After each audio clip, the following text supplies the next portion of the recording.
Hi friends, Joey Jones here. Just wanted to do a video today about seller paid closing costs. You may have heard the term, but may not be familiar with exactly how they work.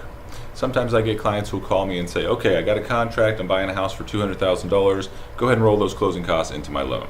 It doesn't work like that. The only way to include seller paid closing costs is if you structure your contract correctly, and I'm going to give you a scenario here. So let's say you're buying a house for $200,000. You're utilizing FHA financing, which requires a 3.5% down payment. So a $200,000 purchase price, 3.5% down is $7,000. Now let's say this house has a total closing cost figure of $6,000.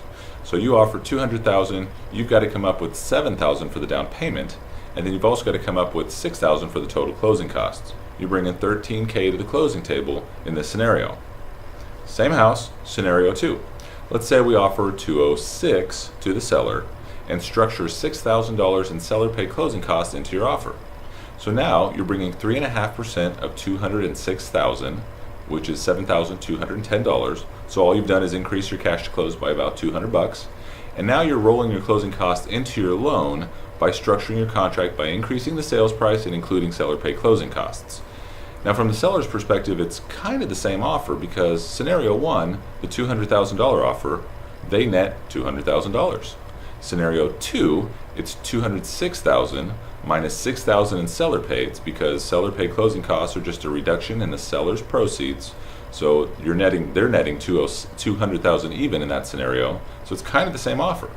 So a lot of people include seller paid closing costs. It's very common. The caveat, the thing to keep in mind, is the house must appraise for that higher 206 value in this scenario. So if we go 206, 6,000 in seller pays, you're only bringing $7,210 to the closing table, saving you $6,000 out of pocket, and you're rolling your closing costs into the loan. There's a lot of stuff that goes on in the mortgage industry. I'm going to continue to do informational videos. I hope you found this valuable. Please let us know if you have any questions or ideas for content.